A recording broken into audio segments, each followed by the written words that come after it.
Mana? Mana? Shh.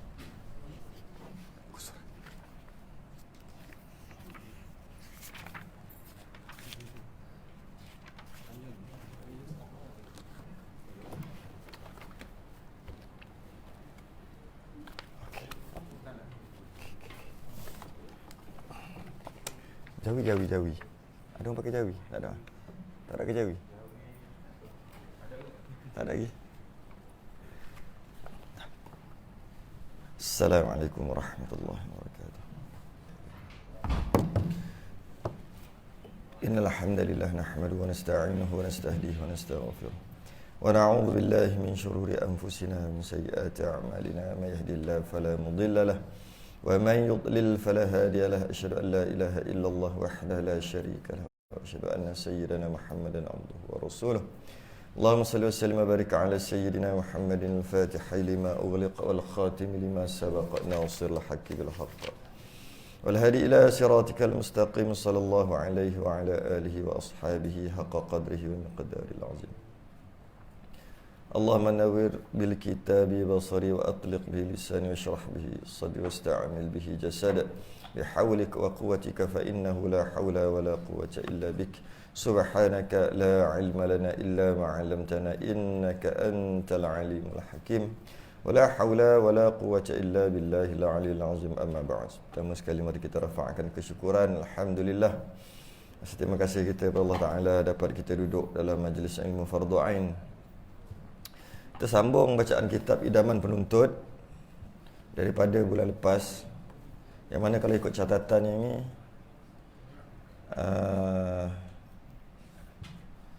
kita berhenti dekat pada rukun yang kedua, rukun sembahyang yang kedua, muka surat 25. Kalau Rumi tu Jawi tak ada kan? Jawi ada? Jawi muka surat apa? Tak ada? Tak payah sebut Jawi tak ada. Rumi 25. Kita berhenti situ di kedua qiyam tu. Lepas si tu kan, qala al-mu'allif rahimahullahu ta'ala wa nafa'ana wa iyyakum bi'ulumi fid darin amin rabbal alamin. Kedua qiyam. Qiyam tu berdirilah, yakni berdiri betul bagi mereka yang boleh berdiri dengan menegakkan belakangnya, tulang belakang ni, masuk belakang ni, meskipun bersandar kepada dinding. Sekiranya seorang berdiri dengan keadaan membongkok, hampir macam orang rukuk, padahal ia boleh berdiri betul, tiadalah dinamakan berdiri dan tidak sah sembahyang. Kita masuk satu perbahasan sebenarnya sangat penting dan sangat panjang, cuma dalam kitab kita ringkas. Ini sangat penting dan sangat panjang, iaitu dia berkaitan dengan solat orang yang tak boleh berdiri. Bila tak boleh berdiri, dia duduk. Dia sebenarnya sangat banyak. Tambah-tambah lagi fenomena yang berlaku sejak mungkin berapa? 3-4 tahun ni kot. 3-4 tahun ni makin ramai orang solat duduk. Bukan kata tak boleh, cuma makin ramai orang solat duduk. Yang mana kalau saya ingat lah, masa kecil-kecil dulu, tahun 80-an, payah sangat nak cari duduk atas kursi. Rasanya boleh kata tak melampau kalau kata tak pernah tengok. Tidaklah melampau. Tahun 90-an pun saya rasa tak melampau kalau kata tak pernah tengok. Bukan tak pernah, maksudnya kalau kata tak pernah tu memang okey lah. Tapi masuk tahun 2000 mungkin dah nampak sekali-sekala. Tahun 2010 Masjid Surau menyediakan kerusi untuk orang solat atas kursi. Itu fenomena yang berlaku. Ada masalah ke? Tak ada masalah. Tak ada masalah. Cuma kalau kita nak solat, kita kena belajar. Nak solat yang biasa kita nak solat maghrib, kena belajar waktu bila, pukul berapa, kemudian apa rukun-rukunnya, bacaannya macam mana. Kalau kita nak solat berjemaah, kita kena belajar juga muafiqnya macam mana, masbuknya macam mana. Semua kena belajar. Kalau tak sempat baca Fatihah, imam nak rukuk, nak buat macam mana? Ada tak keadaannya yang mesti kena habiskan Fatihah, dimaafkan 3 rukun panjang? Ada tak yang tak dimaafkan 3 rukun panjang, hanya dimaafkan 2 rukun? Semua tu hukum-hukum iqtidak, hukum-hukum cara untuk mengikut, hukum-hukum yang berkaitan dengan solat jemaah. Jadi kalau nak solat jemaah, kena belajarlah. Itu kalau solat jemaah. Sama juga solat duduk. Dengan maksud dia tak mampu berdiri lah ni. Kalau mampu berdiri duduk, tak payah sembang, memang batal lah. Ni cerita yang tak mampu ni. Jadi kena mengaji juga, samalah. Samalah. Kena belajar jugalah macam mana cara-caranya. Apa hukum-hukumnya. Macam mana. Dia banyak perbahasan dia. Jadi, perbahasan ini dibahas dalam rukun yang kedua, iaitu qiyam, berdiri. Disebut di sini, kita baca dulu kat bawah ni, nanti kita syarah lagi. Yakni berdiri betul. Berdiri betul. Adakah berdiri tak betul? Ada. Maksud berdiri betul adalah ni. Ni, qiyam ni nama berdiri betul. Okey. Menegakkan belakangnya. Menegakkan belakang, tulang belakang. Ketika solat ni. Cuma yang disebut berdiri betul ni afdal. Afdal. Maksud berdiri betul adalah macam ni. Hukumnya afdal, bukannya hukumnya wajib. Tidak. Wajib berdiri adalah daripada kadar macam ni. Tengok betul-betul. Daripada macam ni, kita ambil macam ni. Ni. Kemudian, ni nama berdiri. Ni nama berdiri. Berdiri ataupun qiyam lah. Berdiri betul. Ini juga nama berdiri. Tak boleh nak buat dah, patah tangan. Macam tu. Ini namanya berdiri. Jika orang solat macam ni sah. Sah. Kenapa dia solat macam ni? Saja aje. Dia orang gimnastik, bukan makruh. Kalau saja. Sah.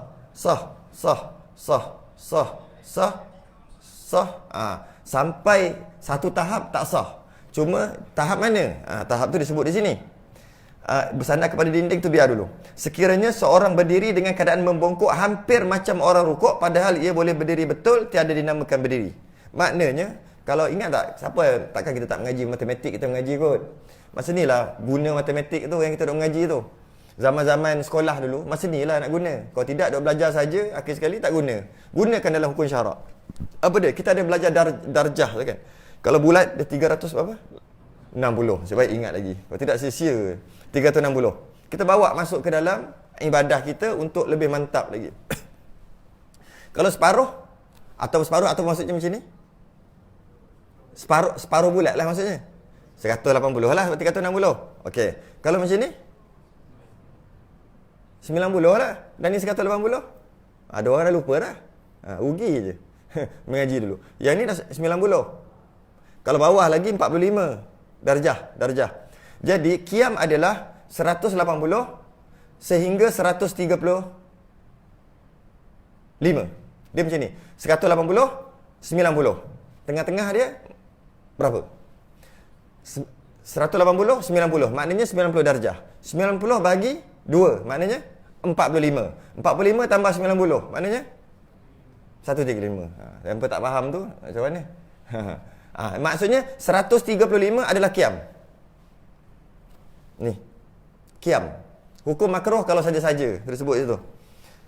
Kalau 135, bawah sikit 134, maknanya dah terlebih ke bawah daripada ke qiyam kan? Maka namanya rukuk.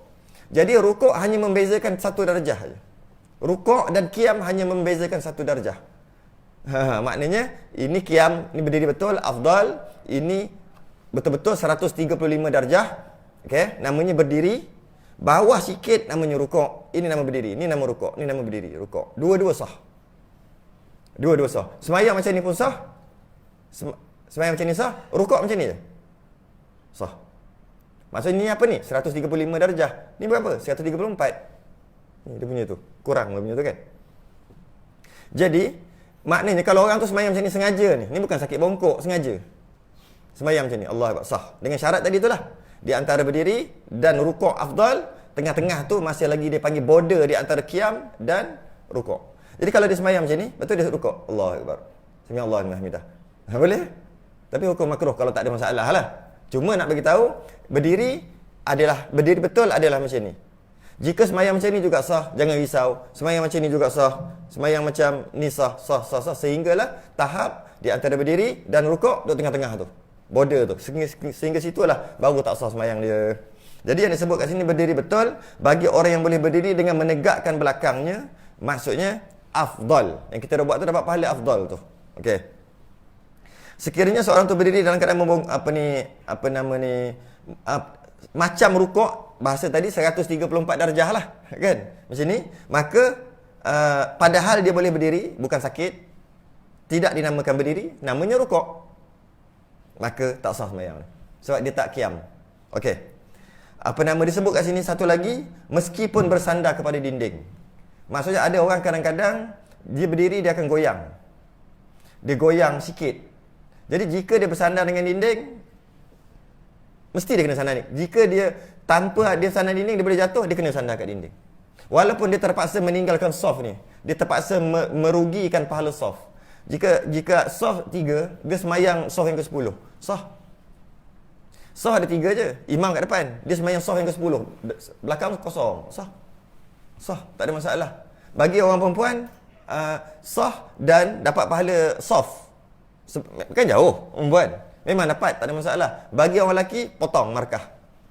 Iaitu tak dapat pahala soft. Sebab kenapa tak duduk dekat-dekat? Macam mana pun sah dia punya sembahyang, sah. Boleh, jauh-jauh mana pun boleh. Cuma rugi pahala soft. Yang luruskan soft, rapatkan soft, rugi kat situ dah. Banyak rugi tu pahala tu. Tapi dia ada masalah, maka dia sepatutnya sembahyang kat belakang. Jika masalah tu, dia terpaksa menyandar. Habis nak sandar macam mana? Dia kena duduk tepi dinding. Mungkin dia sandar kat tepi kot. Boleh juga. Dia kena cari lah. Walaupun ada soft kat ni 1, 2, 3 orang, lepas tu kosong, dia duduk tepi sekali. Walaupun dia rugi soft lah. Dia akan putus soft. Dia akan memutus soft. Jadi dia rugi soft. Tapi habis tu nak duduk macam mana? Nak duduk tengah-tengah ni? Nak duduk? Itu masalah. Jadi kenapa? Kenapa sembahyang duduk? Sebab aku berdiri boleh kalau bersandar. Bersandar macam tu boleh. Bersandar dengan dinding. Tapi tiba-tiba datang, duduk kat tengah-tengah. Kat tengah-tengah nak sandar kat mana? Sebab tu aku sembahyang duduk. Sembahyang tak sah. Sebab apa? Kenapa nak sembahyang kat tengah? Sembahyanglah kat tepi. Rugi soft. Baik rugi soft, rugi pahala soft daripada tak sah sembahyang. Patut dia sembahyang kat belakang-belakang. Ni maksud ni. Jelas dia sebut sini, iaitu apa nama ni, meskipun bersandar kepada dinding. Okey. Sebenarnya kat sini ada perbahasan lagi. Kita akan bahas nanti kat bawah nanti. Jadi kalau katakanlah dia bersandar tu, maksud dia bersandar tu bukan bersandar sungguh. Maksud ulama dia bahas di sini, maksud bersandar tu adalah jika dijatuhkan dinding tu dia masih lagi duduk. Bukan jatuh dinding dia jatuh. Yang tu tak boleh. Faham tak? Maksudnya dia bercanda, kalau dinding tu kita robohkan dia jatuh. Bayangkan je lah. Dia jatuh. Maknanya yang tu tak boleh. Itu namanya baring. Itu bukan namanya berdiri. Kalau dia duduk macam tu, maksudnya dia memang tak boleh buat apa dah. Dinding tu hancur, dia jatuh. Tu namanya baring. Walaupun baring. Kan namanya baring macam ni. Ni pun baring. Baring ni maksud berat badan belakang dia kena kat lantai. Lantai mungkin sini, lantai juga macam ni, lantai juga macam ni, lantai juga macam ni, lantai juga macam ni. Yang itu cerita lain. Yang mana dia bersandar, sungguh-sungguh dia bersandar, jika tak ada dinding tu dia jatuh. Yang tu cerita lain. Maksud itu dia boleh duduk. Ini cerita bila tak ada dinding tu dia masih lagi boleh berdiri. Cuma membantu je dinding tu. Yang ini yang bincang tadi lah. Okey. Itu satu. Okey. Jadi rukuk pula, walaupun tak masuk lagi, kita masuklah awal-awal. Ini qiyam. Rukuk rukuk sempurna adalah ni 90. Okey. Termasuk juga rukuk 91, 92, 93, 100 itulah kan. 100 berapa tadi? 34. 134 darjah macam ni. Okey. Maksudnya di antara qiyam dan rukuk, tengah-tengah tu, bawah sikit, itu namanya rukuk. Sah. Ni cerita tak sakit ni. Cerita sakit je bawah, bongkok tu. Tu nanti. Ini cerita yang tak sakit. Sah jika dia cuma rukuk macam tu. Sekadar tangan dia tersentuh lutut. Sah lah. Biasanya tangan sentuh lutut, ni tangan normal. Tangan sentuh lutut biasanya maknanya rukuk lah tu. Rukuk sekurang-kurang. Jika tak ada sakit apa-apa, dia rukuk macam ni, hukumnya makruh. Tapi sah. Okey. Nama rukuk afdal. Ini juga nama rukuk. Rukuk bawah macam ni. Hukum makruh balik. Maksudnya apa ni, rukuk sekurang-kurang rukuk, hukum makruh. Rukuk makruh lagi, tapi sah. Afdal makruh balik macam ni. Iaitu tangan dia mungkin kalau dia tak kepak macam ni, tangan dia mungkin sampai ke keting. Kalau biasa dia kepak macam tu, itu yang boleh pegang kepala lutut. Cuba terus ke bawah, dia akan sampai keting. Keting yang panggil betih dah tu. Maka hukumnya makruh. Jadi jangan terlebih-lebih. Terlebih-lebih makruh. Tapi sah. Nabi SAW dia rukuk, letak air kat atas ni, atas tengkuk dia, tak jatuh. Maksudnya air tu tak terbalik. Macam tu je air. Maintain je. Dia tertekuk. Kami dulu masa Tok Guru ajar bab ni, kami ada masa tu pondok baru buat, ada satu pondok baru buat. Dia panggil apa yang timbang air tu, yang orang buat rumah tu, yang ada tu. Apa bahasa dia? Timbang air nama dia? Oh, timbang air senang. Timbang air lah. Benda lah tu. Kita rukuk suruh kawan-kawan tengok. Okey dah ke? Belum? Dah ke? Tengok sampai macam tu sekali. Okey dah. Jadi kita akan rasa dia punya kedudukan tu. Kita ingat, kita letak tu tuk dalam kepala. Lain kali kalau tak ada timbang air tu pun kita dah dapat agak. Macam ni lah yang gitu. Jadi kita perlu sebenarnya. Sama juga dari segi aurat kan, dah bincang sebelum ni. Aurat pusat kat depan tak ada masalah. Tutup pusat settle. Yang belakang macam mana? Kami dulu buat ikat tali. Ikat tali masa belajar, masa musim belajar umur 13 dulu. Ikat tali dekat pusat depan sampai ke belakang. Lepas tu suruh kawan tanda dengan marker yang boleh padam. Bukan yang permanent, yang boleh padam. Okey? Kemudian ambil tali, tali pinggang, letak dekat situ, tarik kuat-kuat. Dia berbekas merah. Lepas tu kita akan rasa bekas merah tu dekat mana yang belakang ni. Kita akan letak dalam kepala kita. Jadi ketika semayang, berangin je. Kita rasa berangin ni yang tempat yang tali pinggang yang hari tu. Walaupun 20 tahun, ingat lagi benda tu. Nak cakap pun payah. Oh kat sini, jadi bila terselak tengah semayang, tambah sekarang ni yang budak-budak apa, orang tua pun ada pakai yang pendek kan. Jadi masih bila kadang-kadang kena terang, kena ke tak? Kita tak boleh nak bajet. Sebenarnya aurat terbuka ataupun tidak. Sedangkan sebab kat belakang tu tak ada pusat, maksudnya tak ada border. Macam ni kita nak letak? Macam ni kita nak tahu belah mana? Pernah tengok? Kalau saya letak kat atas belakang, okey, atas ni. Okey, ni apa? Ni bukan aurat, bawah. Pinggang. Rasa payah nak kata, ini aurat tak? Tak, rasa salah tu. Kalau kita tengok betul-betul pusat dia tu. Silap-silap dia kata, yang ini tak aurat lagi ni, tak lagi bawah lagi, tak aurat lagi. Sedangkan dah aurat dah. Ikut belakang. Tu penting yang belakang ni. Jadi sama juga dalam masalah ni. Kami dulu letak. Akhir sekali duk kerah macam tu, dia lenguh habis. Lenguh tu dia akan simpan dalam kepala. Bila kita rukuk, macam ni lah. Jadi dia kadang-kadang ni biasalah, dia akan lari sikit, tak apalah. Daripada tak pernah try langsung, tak pernah tak pernah suruh pun orang audit. Audit je aku punya rukuk. Macam mana? Sekali, kau asal rukuk macam ni? Selama ni aku rukuk macam ni ke? Suruh orang tangkap gambar zaman sekarang. Suruh orang ambil video. Kau tolong ambil aku video, aku nak rukuk sekejap. Kita tak pernah pun. Kita nak ibadah kita tak pernah. Sedangkan kita nak pergi kerja, nak pergi interview kerja. Macam ni? Okey dah. Tai aku sama dah. Itu baru nak jumpa bos. Itu baru nak jumpa bos. Ini nak semayang sepatutnya. Okey aku macam ni. Okey tak? Okey tak? Tengok orang ataupun tangkap gambar, tengok depan cermin. Nak menghadap Allah kan ni? Sepatutnya lebih pada tu lagi. Jadi kena tahu dia punya kedudukan tu.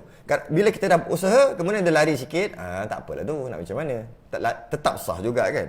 Sebaliknya, jika ia memang bongkok, ni memang penyakit atau sebab tua dan sebagainya. Sebagainya tu penyakit lah. Sakit belakang ke apa ke, slip disc ke, tak kisahlah, sakit pinggang ke. Wajiblah ia berdiri seperti itu, dan ketika rukuk tambah bongkok lagi. Dia panggil, kalau orang tua dia panggil bongkok sabut. Bukan. Bongkok sabut dia macam ni. Dia bongkok udang bongkok udang tak silap. Orang dulu panggil bongkok udang ni. Bongkok sabut macam ni. Bongkok sabut dia macam ni. Dia masih lagi kiam. Macam ni dia bongkok dia. Ni bongkok udang. Ada satu lagi bongkok apa? Macam tu. Bongkok tiga. Bongkok tiga. Betul. Dia jadi macam-macam jenis bongkok ada ni. Jadi kalau bongkok sabut macam ni, ini namanya masih lagi kiam.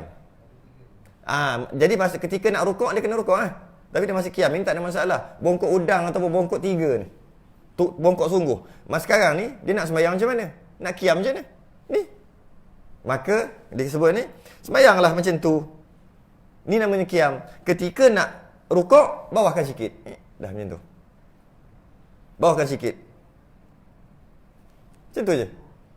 Jadi sekarang ni, kita ada sendi ketika rukuk bagi orang yang tua ni. Ketika orang tua yang jenis ataupun orang yang sakit ni, berpenyakit, tua penyakit ataupun memang bongkok daripada awal, dia ada beberapa sendi tau. Betul benda ni kena mengaji sungguh. Dia tak boleh sekadar tengok-tengok orang tau. Belakang ni dia panggil sulbi. Dia ada satu apa dia panggil? Sendi di sini. Kat sini juga kita boleh gerak. Ni.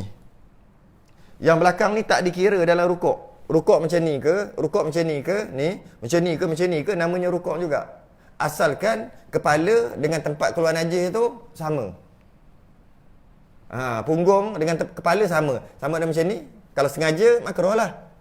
Tapi sah. Tapi kalau menyakit, tak makruh lah. Tua tak makruh lah kan. Yang penting. Dia tak kira yang ini. Dia kira kepala dengan punggung. Macam ni. Dia kena kira. Okay. Jadi kalau orang tu macam ni, dia bongkok sungguh. Jadi dia kiam dia macam ni lah. Ketika dia nak rukuk, dia kena gerakkan sulbi dia dulu. Ni. Pinggang dulu untuk turun ke bawah. Jadi macam ni. Ni dulu. Okey. Bukan gerak ni. Sebab saya ada perhati. Dia umur dah lewat lah umurnya. Dah 90 kot. Silap dia semayang. Dia bukan gerakkan ni. Dia gerakkan ni. Ni belakang ni. Dia bongkokkan lagi. Dia bongkok macam ni. Dia bongkok macam ni. Ketika kiam dia buat macam ni. Dia bongkok macam ni. Ketika kiam dia buat macam ni. Dia keraskan dia buat macam ni. Okey. Dia baca Fatihah semua. Lepas tu dia rokok dia buat macam ni. Tak sah. Dia kena gerakkan ni dulu. Dengan maksud, ketika bongkok dia macam ni, ketika rukuk, dia gerak ni. Ni yang gerak. Pinggang yang gerak sikit pun tak apa, ke bawah. Kalau tak boleh gerak pinggang, barulah gerak. Bukan belakang, kepala. Orang bongkok pun kena ngaji, oi. Okay, ulang balik. Bongkok, semayang macam ni.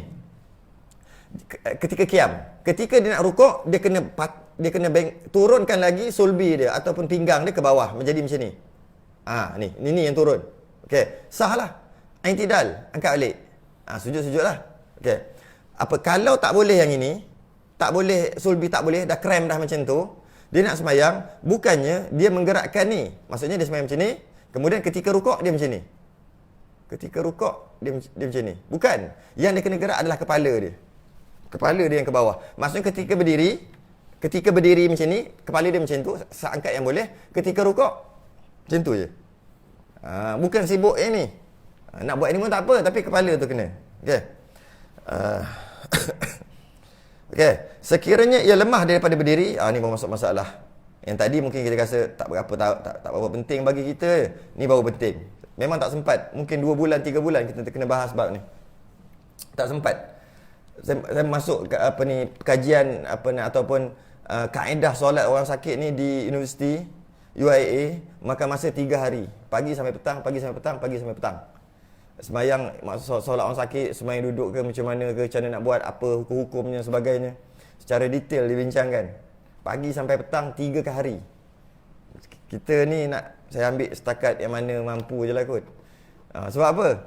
Tahu tak? Perbahasan setiap rukun yang dibuat, dia ada hukum tersendiri. Kita pernah fikir tak? Jika dia semayang berdiri, kemudian dia tak mampu kan, dia duduk. Dia nak duduk, dia sediakan kursi dah lagi pun. Tak kisahlah dia nak duduk atas apa pun. Dia pun baca Fatihah. Ketika dia baca Fatihah, dia rasa dia tak mampu, dia nak duduk lah. Sebab dia nak takbir berdiri dulu. Dia baca Fatihah. Ketika dia duduk tu, dia boleh tak berhenti baca Fatihah dia? Ini saya saja nak lontarkan satu soalan, so kita fikir. Contohnya dia berdiri dulu, dia boleh. Dia lama sikit je tak boleh. Jadi dia pun Allahu Akbar. Okay. Dia pun Bismillahirrahmanirrahim. Alhamdulillahirabbil alamin. Sebelum tu nak tanya, jika dia tu berdiri, boleh tahan, kita ambil lah 10 saat. 10 saat je dia boleh tahan, lepas tu dia duduk. Jadi dia takbir berdiri lah kan. Semua orang tahu. Dia boleh tak baca doa iftitah? Benda tu perlu dibincangkan. Boleh tak dia baca doa iftitah? Imam Allahu Akbar, dia pun Allahu Akbar. Dia agak lebih kurang 5, 6, 7, 10 saat, dia nak duduk lah ni.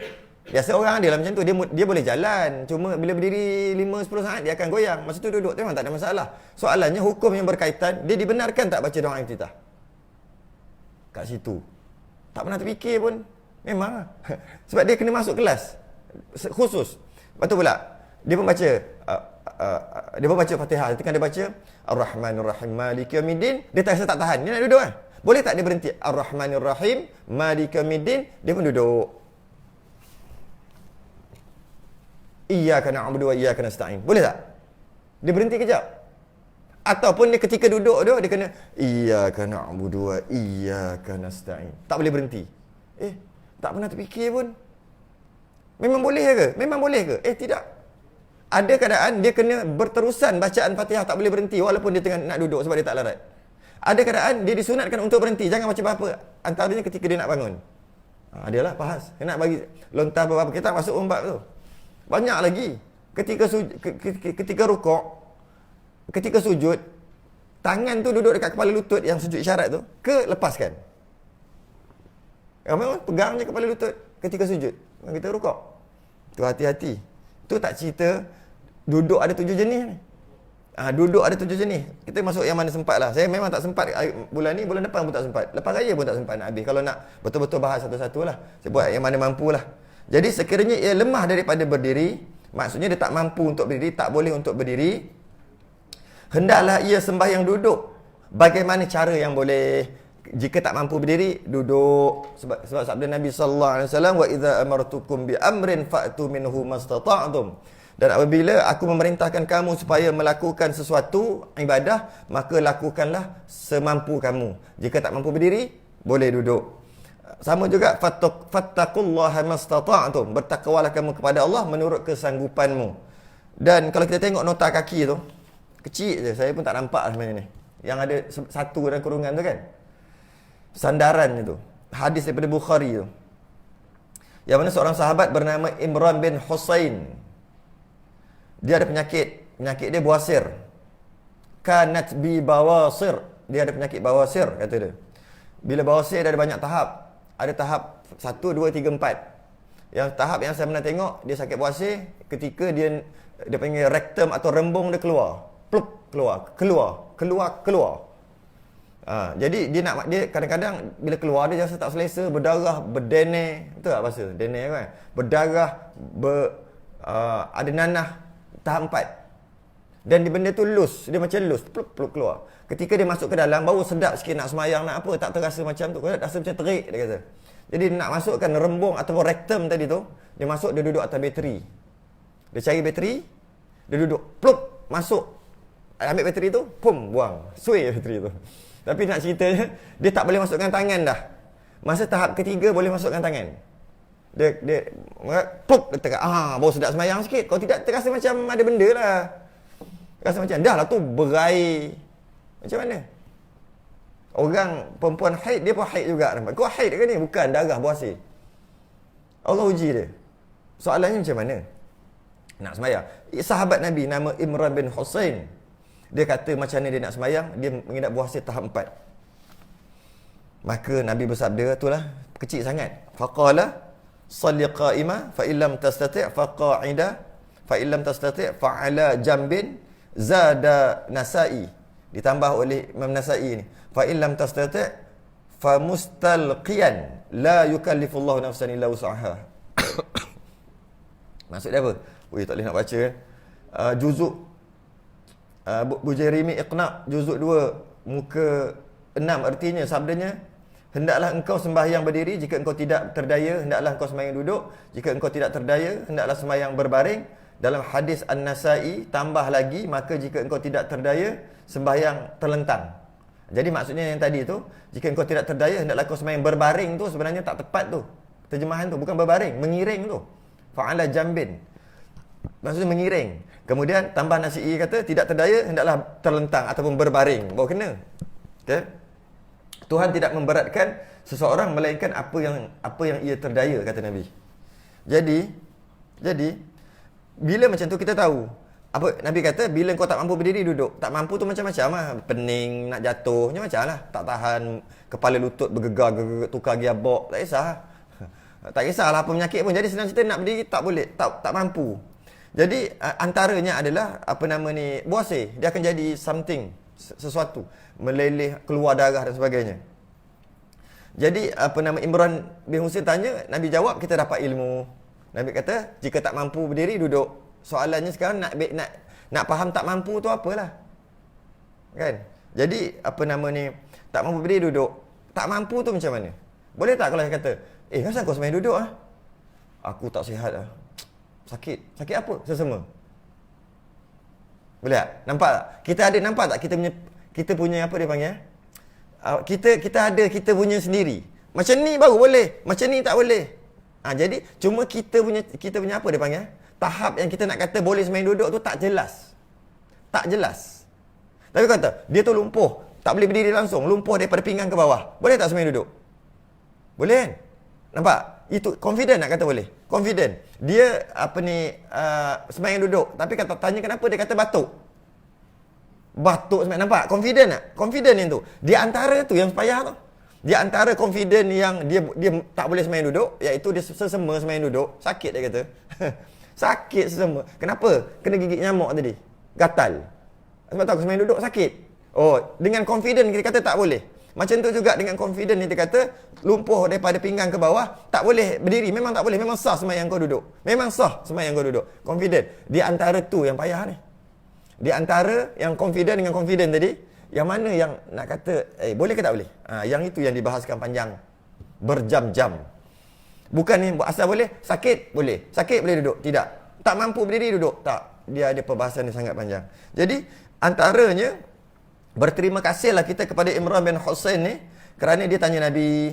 Dengan dia tanya Nabi, kita dapatlah apa ni, ilmu.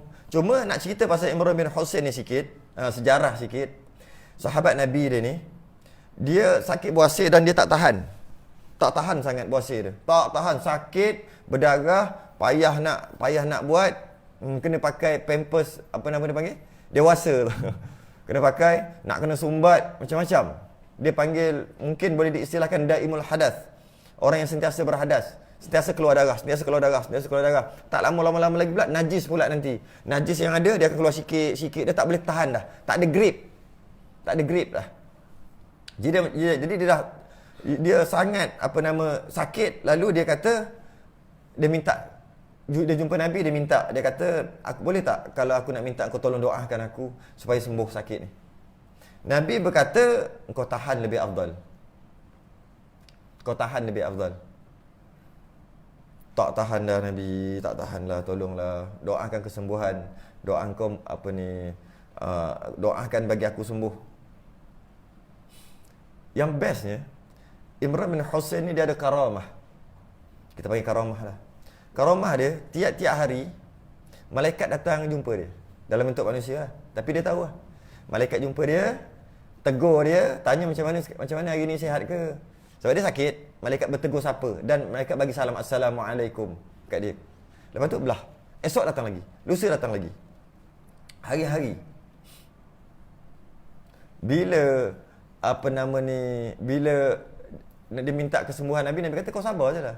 Dia kata tak tahan dah. Nabi pun minta kesembuhan. Ya Allah, kau sembuhkanlah penyakit buasir Imran bin Husain.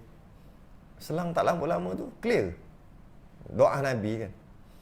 Lepas hari-hari dia tanya, dia tengok malaikat tak datang lah.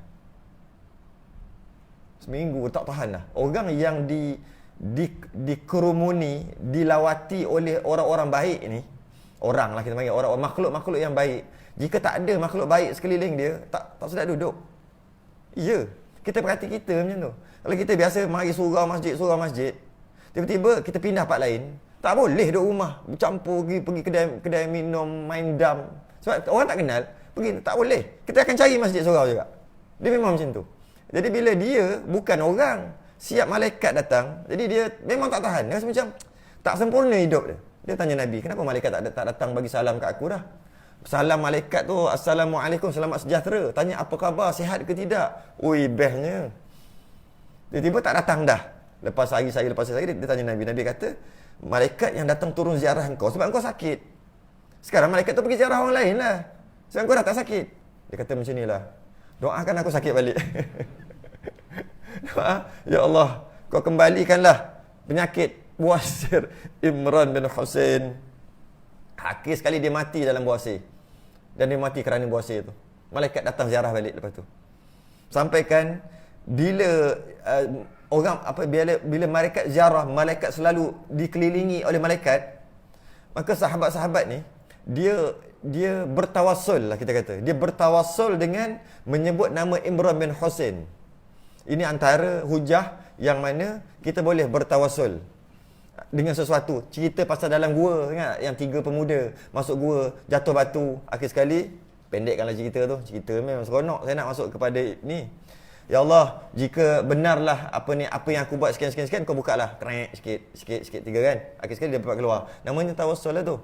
Tawassul dengan ayat Quran. Sahabat Nabi, dia nak masuk ke satu kawasan, ketua kampung tak bagi masuk. Dia kata ni orang Islam nak masuk, mesti nak sebarkan agama. Semak je masuk sini, jangan bagi masuk. Dia duduk kat luar kota. Kemudian pada malam tu, dia punya ketua kampung tu kena patuk ular ke kalau kejengking, macam tu lah. binatang berbisa. Stok bomo dia habis datang dah. Tak jadi. Akhir sekali yang seorang kata, ada kan dua yang korang tak bagi masuk kat luar tu, salah seorang dia tu, itu orang hebat tu. Tapi agama lain lah orang hebat tu. Mana tahu? Sebab tengok ketua kampung kita macam nak mati dah ni. Cuma apa? Dia pun pergi. Bismillahirrahmanirrahim. Elok. Dia cerita kat Nabi. Nabi kata, mana kau tahu bismillah tu adalah apa nama ni, setengah riwayat kata dengan Fatihah sekali, baca Fatihah sekali. Adalah untuk penyembuhan. Aku tak tahu, aku main bantai aje. Nampak? Dia panggil tawassul dengan ayat-ayat Quran. Kalau di sini tak tahulah ada. Saya tadi dah baca. Allahumma inna nas'aluka wa natawassalu ilaika binabiyikal amin. Pernah dengar? Pernah kan? Ada kan? Tu apa tu? Allahumma inna nas'aluka wa natawassalu ilaika binabiyikal amin. Kita bertawassul dengan Nabi. Semua boleh, tak ada masalah. Dan sahabat-sahabat dia bertawassul dengan Imran bin Husain. Allahumma inna nas'aluka wa natawassalu ilaika bi Imran bin Husain. Lepas tu baru dia doa. Macam kita kan. Kita bertawassul mungkin dengan anbiya wal mursalin. Tu kita tawassul lah tu.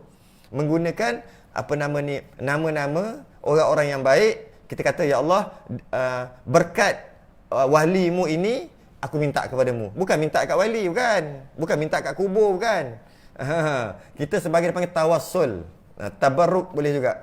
Jadi sahabat-sahabat dulu dia tawassul dengan nama Imran bin Husain. Dia baca alhamdulillah, nak masuk Allahumma tu dia baca Allahumma inna nas'aluka wa natawassalu ilaika wa natawassalu Imran bin Husain. Wa natawassalu ilaika bi Imran bin Husain. Ya Allah, aku bertawassul ke atas nama Imran bin Husain. Kenapa? Hari-hari malaikat datang dia. Tu sikitlah cerita pasal Imran bin Husain. Jadi dia tanya Nabi. Bila dia tanya Nabi, Nabi kata kalau tak mampu berdiri, duduk. Jadi soalannya, apa maksud lemah daripada berdiri? Tak mampu berdiri, tak larat berdiri. Apa maksud? Kita akan bahas mungkin insya-Allah sikit malam ni. Kerana kita bimbang jika kita suka-suka memberi huraian atau tafsiran tak larat, tak mampu, sakit, penat, pening, kita sekadar suka-suka memberi huraian, kita bimbang, kita takut kita menjadi seorang pencuri dalam sembahyang, yang mana Nabi SAW dia banyak riwayat-riwayat, hadis-hadis yang mengatakan pencuri yang paling jahat adalah curi dalam solat, iaitu dia tidak menyempurnakan rukuk dan sujudnya dengan sempurna. Itulah, dia tak menyempurnakan rukuk dan sujudnya dengan sempurna. Sebab dia solat, dia tak mampu berdiri, dia solat duduk. Dengan sebab dia solat duduk atas kursi, dia tak boleh nak sujud ke bawah. Banyak perkara yang kena bahas satu-satu lah. Dan setiap masalah berbeza jawapan. Bukannya dia objektif, tidak. Jika macam ni, macam ni. Jika macam ni, macam ni. Tidak. Kadang-kadang keadaan macam ni boleh berdiri. Kadang-kadang macam ni tak boleh berdiri. Kerana tu kita tengok, kalau kita tengok ustaz-ustaz, orang duk potong-potong video, ada ustaz yang kata, tak boleh. Apa semain duduk? Ada kata ni, boleh. Ada macam ni, sedap lah ustaz cakap. Ustaz tak kena. Macam-macam. Kita perasan tak? Macam-macam. Kenapa jadi macam tu? Kerana ada orang soal. Dia soal, ustaz, saya sakit ni, inject cecair dekat kepala lutut. Jadi doktor kata tak boleh lipat selama seminggu. Boleh tak saya nak sembahyang terus? Dia kata, kalau macam tu dia pun jawab boleh. Yang orang dok kerat tu, yang tu je lah yang boleh. Yang ni pula kata dia masalah lain pula. Saya main golf tak ada masalah, 3 jam main golf. Tapi kena berjalan, tak boleh berhenti. Dia macam naik basikal, dia kata. Jika dia berhenti, tumbang. Lepas tu ustaz kata, kalau macam tu, walaupun awak boleh berdiri, boleh main golf, dia cut kat situ tu. Itulah sekali, kenapa ustaz ni kata boleh, ustaz ni kata tak boleh? Belaga ustaz. Sedangkan yang dia jawab tu soalan orang tu. Yang ni pula jawab boleh, kerana setiap masalah, setiap penyakit atau setiap keadaan dia berbeza hukum. Ada orang dia boleh berdiri, tapi dia dibenarkan sembahyang duduk.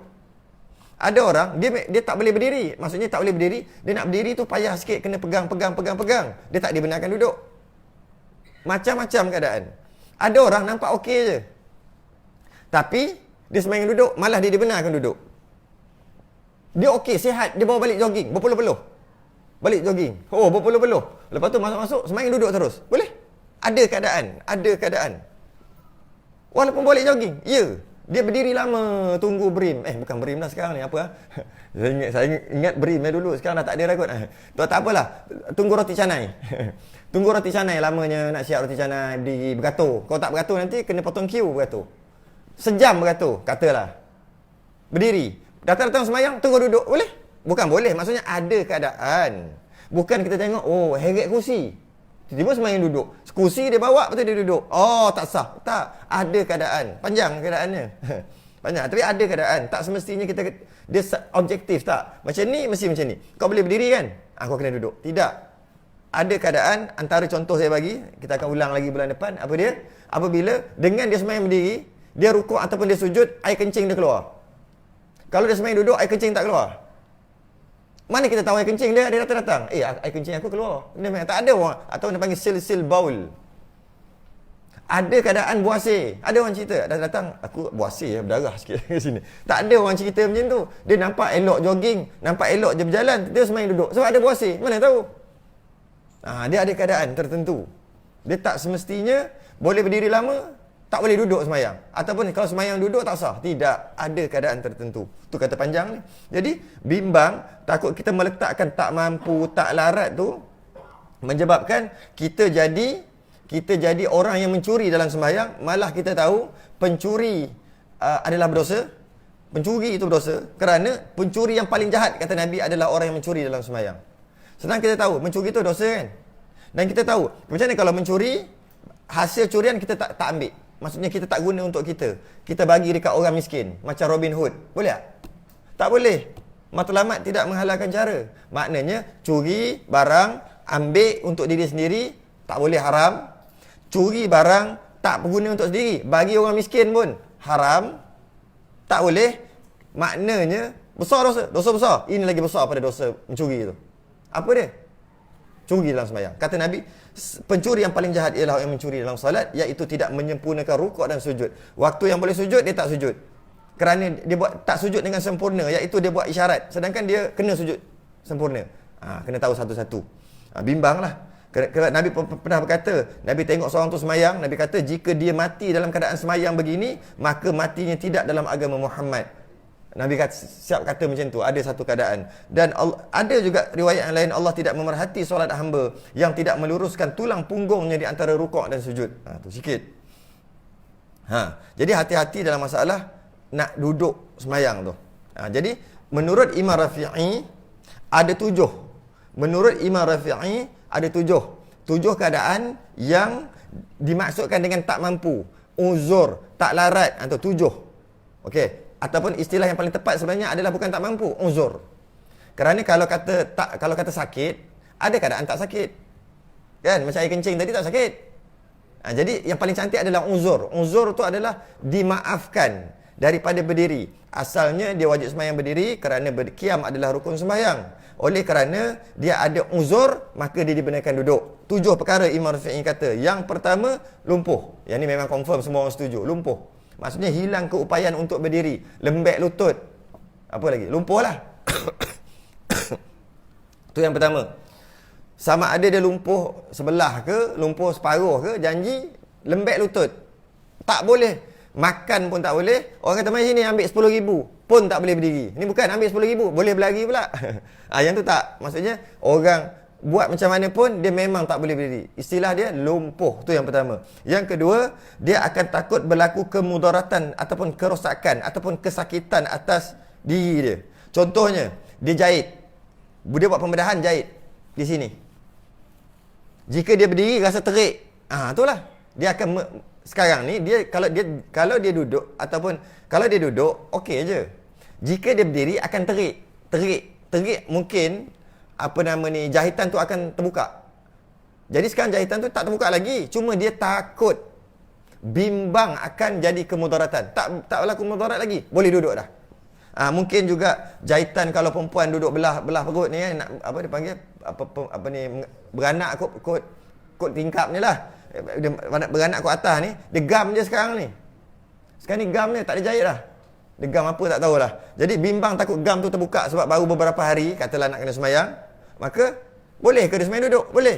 Walaupun dia berdiri, tak ada masalah. Tapi kalau dia buat berdiri 2-3 hari, menyebabkan jadi terbuka, sakit, bimbang jadi macam tu, dia dibenarkan duduk. Mungkin juga dia masuk besi. Apa sajalah. Dia masuk besi menyebabkan dia okey je berdiri. Tapi bimbang dengan sebab dia berdiri, akan berlaku kemudaratan dekat dia. Tu yang kedua. Yang ketiga, menambahkan lagi kesakitan. Maksudnya, jika dia bangun boleh, tapi malam tu menggelupur. Aduh sakit. Maksud dia menambah lagi kesakitan. Dia dah sakit. Sakit yang dia tu kaki ke betih ke peha ke tak kisahlah. sakit dia tu masih lagi membolehkan dia berdiri. Boleh. Tapi dengan dia berdiri lagi tambah sakit. Berdiri lagi tambah sakit. Berdiri lagi tambah sakit. Maka dia dibenarkan duduk. Itu yang ketiga kata Imam Rafi'i rahimahullah ta'ala. Yang keempat, menyebabkan takut berhadas. Ini yang sebut tadi. Dengan dia berdiri akan keluar air kencing. Dia jenis bukan kencing tak lawas tau. Dia ada satu kencing tak lawas. Itu lain. Kencing tak lawas ni ketika buang air kecil, biasanya orang lelaki lah. Orang perempuan tak jadi. Sebab orang perempuan dia punya saluran tu pendek. Jengkal je. Daripada pundi kencing. Sejengkal je. Orang lelaki dia sampai keluar pun ada lagi. Keluar kan. Jadi dia banyak saluran pipe dia. Jadi bila banyak tu, dia banyaklah lambat nak pergi dia punya tu. Lama guna tiap-tiap hari guna. Pula tu tak jaga pula tu. Bantai air gas, bantai semua bantai. Tak jaga pula. Makan kapur makan tu. Kapur lah macam mimi tu kan bahaya tu. Itulah tak jaga makan lama-lama. Dia mungkin jadi hal. Sikit-sikit. Akhir sekali dia duduk di saluran. Dia lepak kat situ. Buat macam mana pun tak boleh. Jika dia tu dalam masalah dia panggil tak lawas, dia perlu lompat-lompat ke, istilahnya istibrak. Lompat jalan katak ke, silang kaki macam ni ke. Semua ulama dah bagi juga ada 7 perkara juga. Jika orang yang buang air kecil selang seminit 2 minit keluar balik sikit. Itu tak boleh. Yang itu tak boleh sembahyang duduk. Itu bukan silsil baul, itu bukan. Itu bukan daimul hadas. Itu juga bukan silsil baul. Itu dia panggil kencing tak lawas. Yang itu kejap aja. Dalam masa setengah jam tak keluar dah lah. Mula-mula tu je. Jadi yang itu tak boleh. Dia kena settlekan masalah dia. Ada orang dia kena berdaham. Ada orang normal dia berdaham dah memadai. Tok Guru ajar berdaham, bukan berdaham dekat sini. Berdaham dekat pundi. Kita dengar masuk R&R baru ni, pergi-pergi orang sebelah berdaham. Bukan berdaham macam tu. Itu terlekat air terlekat hinguh kat sini, kahak. Berdaham dia dekat pundi. Yang kata disunatkan berdaham tu dekat pundi. Macam mana dia berdaham kat pundi? Arahkan semua tenaga, tujukan dekat pundi tu. Faham tak? Arahkan semua tenaga, aura, apa nak istilah apa, sup terus kena kat pundi. Bukannya kat sini. Takkan keluar. Betul. Orang salah faham. Dia kena ambil sanad juga nak cara berdaham tau. Kalau tidak tak jadi. Tak jadi. Saya kelakar nak tergelak tu sebelah. Tapi nak keluar nak tegur, orang dah berumur. Macam ni saya cuba guna beberapa bahasa. Nanti cubalah fikir, faham maksud dia tu. Macam pejam mata ataupun tumpukan sepenuh perhatian, tumpukan sepenuh tenaga, getaran tu semua di pundi kencing. Mana pundi kencing ada? Tahu pundi kencing kat situ. Dan salurannya. Lepas tu kita tarik nafas. Lepas tu arahkan semua getaran ke tenaga tadi ke situ. Betul? Tu orang nama berdaham. Bukan tak jadi. Tu kahak. Macam ni. Tu dia pergi grrrr, dia masuk zzz, itu air keluar. Sebab dia ada sikit. Dia macam kepala pipe tu kan. Kita tutup, dah rapat kan air tak keluar. Cuba jentik. Kan dia keluar 2-3 titik. Tu je. Sama juga buang yang kecil ni. Buang. Sebenarnya ada lagi. Cuba jentik. Cuba jentik pula. Jentik ni lah. Cuba buat sesuatu. Iaitu orang yang normal dia berdaham dah memadai. Tapi ada orang yang berdaham pun tak jadi. Sebab dah lama dah guna. Masalah menyakit lah, tak jaga makan dan sebagainya. Jadi bila macam tu, dia kena macam mana? Dia kena silang macam ni. Silang macam ni kaki dia. Silang. Bila dia silang macam ni, maka akan keluar sikit. Ini yang orang sakit macam ni, dia tak boleh duduk. Tak boleh duduk ni. Maksudnya sembahyang duduk tak boleh. Ada cara yang ketiga, melompat. Itu kalau licin, jatuh, tanggung sendiri. Dia lompat. Ada yang ketuk ketampi. Maksud duduk bangun dalam 10 kali. Pumping. Semua ada. Jalan itik. Dia keluar. Saya cerita ni, orang jumpa saya ramai. Boleh kata 30-40 orang. Bila masuk bab ni, dia akan tanya. Kak, saya tak boleh. Ketika sujud keluar. Lepas tu kena bangun. Bangun bukan boleh ambil air wuduk. Kena balik tukar kain. Masa sujud keluar. Kan dia jadi macam tu. Senang je caranya. Saya bagi ajar lah macam tu. Jadi. Ada yang jadi. Kemudian ada yang kena jalan itik. Dia kata dia jalan itik boleh. Duduk bangun tak boleh. Duduk bangun tak jadi. Silang tak jadi. Berdaham lagi lah out lah. Berdaham ni bagi orang biasa. Akhir sekali dia jalan itik. Saya cakap, duit ada? Ada. Besarkan sikit jamban dia tu. Besarkan sikit toilet. Sedap sikit jalan. Pusing, jalan kecil. 5 kali 3 je dia jamban. Bol bawah. Tergantuk-gantuk dengan bol. Yang seterusnya apa? Lepas tu, yang terakhir adalah basuh dengan air sejuk. Basuh dengan air sejuk. Jangan basuh dengan air panas. Basuh. Tak tahulah, pandai-pandai lah. Basuh dengan air sejuk. Okey. Yang terakhir, yang ketujuh, ulama ajar macam mana? Senang aje. Memang senang. Jangan kencing sebelum sembahyang. Settle masalah. Tahan dulu. Yang tahan tu maka tak makruh. Tahan tu tak makruh. Tahan penyakit dia panggil. Jadi maksudnya, katalah nak sembahyang Zuhur 1:30, nak pergi sembahyang jemaah 1:30, dia kena kencing pukul 12. Kencing pukul 12, dah biar. Pada 1:30 dia akan rasa sikit-sikit nak kencing dah. Jangan kencing. Basuh ke apa ke, tukar kain ke apa semua, sembahyang. Garanti tak keluar. Tu paling mudah. Ulama dah ajar 7 cara. Tu paling mudah. Jangan kencing sebelum tu. Jadi kadang-kadang dah minum banyak ni. Tahan kencing tu tak makruh. Hukum menahan kencing, menahan buang air besar, buang air kecil, lapar, semua tu hukum makruh. Hukum asal makruh. Dalam bab ni tak makruh. Okey. Jadi yang tadi tu tak boleh duduk sembahyang duduk, tak boleh. Yang tu tak boleh sembahyang duduk. Tak dibenarkan. Yang sembahyang duduk lain, iaitu dia takut akan berhadas ataupun dipanggil daimul hadas. Jadi maksud macam mana? Dia kalau setiap kali dia bergerak, setiap kali tu akan keluar air kencing. Setiap kali dia rukuk akan keluar, setiap kali sujud akan keluar. Yang ini baru boleh. Yang tadi tak, masa dia kencing kemudian dia sembahyang baru tak boleh, baru keluar. Kalau dia sejam 2 jam lepas tu dia sembahyang tak ada masalah. Yang tu tak boleh. Yang ni tak boleh. Yang ni yang asal gerak keluar. Dia panggil daimul hadath ataupun sil baul. Okey. Ada juga jenis sil rih dia panggil. Kentut tak berhenti-henti. Ada pop. Lepas tu kejap je pop. Macam tu. Tak busuk. Saya ada jumpa 2-3 orang. Saya cakap, macam mana? Kentut kau memang tak busuk Tak busuk. Pernah tak kentut busuk? Aku boleh kentut busuk bila dia nak kentut. Faham tak? Dia yang pop tu dia tak boleh tahan. Dia jadi sendiri. Tapi bila dia makan apa, bila dia nak kentut, dia boleh keluar. Dia boleh, apa dia panggil? Dia boleh kontrol. Maksud, aku nak kentut ni kentut aku ni. Memang busuk. Nampak? Kentut penyakit tak busuk. Kentut sengaja tu busuk. Penyakit macam ni, dia tak membatalkan wuduk dia. Sebab dia daimul hadas. Bila batal? Bila dia kentut busuk tadi tu. Kentut betul.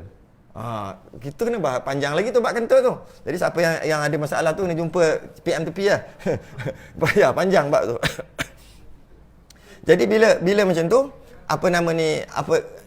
sentiasa duduk keluar tu, jika dia duduk, katalah jika dia duduk keluar 10 kentut, 10 pop. Maksudnya dia sembahyang duduk, daripada awal sembahyang duduk sehingga habis sembahyang 10 kali keluar kentut. Jika dia sembahyang berdiri 30 kali keluar kentut, dia kena sembahyang duduk. Kentut tak bunyi. Saya sebut je bagi nampak dramatik sikit. Dia tak bunyi popok tak. Dia bunyi macam tu. Dia seorang je sedar. Jadi kata jika dia sembahyang duduk 10 kali keluar. Okey, dia sembahyang berdiri macam biasa 30-40 kali keluar. Dia boleh sembahyang duduk. Walaupun nak bawa balik jogging tadi. Sambil-sambil jogging, sambil-sambil kentut tadi. Tetap tengok. Kalau kita tengok, kita kata apa? Kau ni jogging boleh. Makan nampak chicken chop tadi. Sembahyang duduk. Sabar dulu. Dia tak nak cerita, malu lah dia cerita. Aku kentut tak berhenti. Malu lah. Sebab tu kata tak boleh main tuduh macam tu. Okey. Macam tu juga air kencing. Biasa ketika sujud lah. Sujud, keluar. Dia boleh sembahyang duduk. Dengan maksud dia tak perlu sujud pun. Kerana, yang keempat tadi, menyebabkan akan berhadas. Jika dia berdiri, menyebabkan akan berhadas. Jika dia duduk, tak berhadas. Ataupun, dengan dia berdiri, hadas tu banyak keluar. Dengan dia duduk, dapat mengurangkan hadas. Sama lah juga. Orang perempuan istihadah. Perempuan yang istihadah, lupa pula nak sebut. Lama dah tak iklan. Esok pagi jangan lupa. Ada kuliah Muslimat pukul 9.30. Hantarlah isteri. Sebab saya tengok mula ada, lepas tu dah tak ada, dah balik. Ponteng ni laki ajak pergi makan ni, sarapan. Hantarlah pukul 10 lebih, ambil lah balik. Mengaji bab haid. Pagi esok pukul 9.30. Okey, habis. Jadi macam perempuan istihadah. Dia akan keluar darah sentiasa. Jika dia sembahyang berdiri, katalah keluar, saya ambil lah banyak ni. Kadarkanlah, anggarkan je. Kalau sembahyang duduk, sikit, satu sudu. Bukan suruh buat, bukan suruh ambil, anggar. Maka dia kena sembahyang duduk. Kerana dapat mengurangkan darah yang keluar. Itu. Jadi yang keempat adalah takut menyebabkan berhadas. Maka dia boleh duduk kerana dengan duduk dapat mengurangkan hadas. Yang kelima, membantu proses penyembuhan. Ni doktor kata, kalau awak sembahyang berdiri, sembuh 3 bulan. Sembahyang berdiri, sembuh 3 bulan. Sembahyang duduk, sembuh sebulan, katalah. Biasanya yang tukar bincit mata ni. Yang, apa benda nak tahu. Dia tukar dalam mata tu. Macam ni, itulah, apa dia panggil? Dia tukar, dia ambil masuk dalam, tu kan? Benda tu. Jadi masa tu biasa doktor tak bagi tunduk, pening. Dia pening. Dia duduk pening. Satu lagi dia tukar macam seram, bukan apa ni? Macam guli, macam benda tu dia tukar juga. Adalah, tak kisahlah. Masalah mata dengan tukar, dia tak boleh nak tunduk. Dia tunduk, dia pening. Doktor kata kalau tunduk juga menyebabkan dalam masa 6 bulan baru sembuh secara penuh. Tapi kalau tak tunduk, kurangkan tunduk, 2 bulan dah sembuh. Walaupun dia boleh sujud, walaupun dia boleh berdiri, dia dibenarkan duduk. Jika berdiri lah. Tapi biasanya kalau tukar mata ni, tak ada masalah berdiri. Yang masalahnya ketika nak sujud. Tu kena bahas lain lah. Cuma nak bagi tahu, doktor kata dia akan membantu proses penyembuhan. Mungkin dia tukar besi, tulang dia tukar besi. Dia kata besi ni nak kena sebati dengan daging dulu. Jadi jangan guna sangat. Kalau nak sembahyang macam mana? Kalau boleh sembahyang tu duduklah, jangan berdiri. Kalau sembahyang berdiri mungkin sembuh setahun. Kalau sembahyang duduk 3 bulan dah sembuh. Duduk. Walaupun berdiri okey je. Okey, dia panggil membantu proses penyembuhan. Yang keenam, menghilangkan khusyuk. Dengan dia sembahyang, dia boleh je sembahyang berdiri. Tapi dengan sembahyang berdiri, dia tak ada ingat lain selain daripada teringat bila nak habis ni, bila nak rukuk ni. Kalau sembahyang jadi jemaah, bila imam nak rukuk ni. Sepatutnya innani anallahu la ilaha illa ana fa'budni wa aqimis salata li dzikri. Maksudnya sembahyang ni untuk ingat Allah, bukan ingat sakit. Dia sembahyang ingat sakit. Bilalah nak sujud, bilalah nak rukuk, Bilalah. Sebab apa? Duduk berdiri ni. Okey, boleh tahan. Tapi, bila nak rukuk ni? Bila nak rukuk ni? Cepatlah. Tujuan solat, ingat Allah, dia ingat sakit. Maka, waktu tu dia dibenarkan duduk. Walaupun dia mampu untuk berdiri. Cuma, dengan sebab berdiri, hilang khusyuk. Dia dibenarkan duduk. Okey?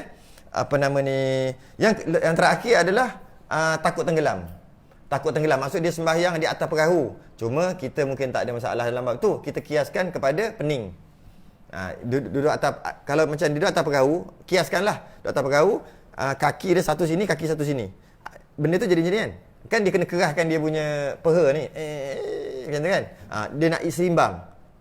Okey. Jadi, kalau dia biar je, dia boleh jadi pening. Jadi, dia kena seimbang. Jadi, akhir sekali sembahyang duk kerah macam tu je.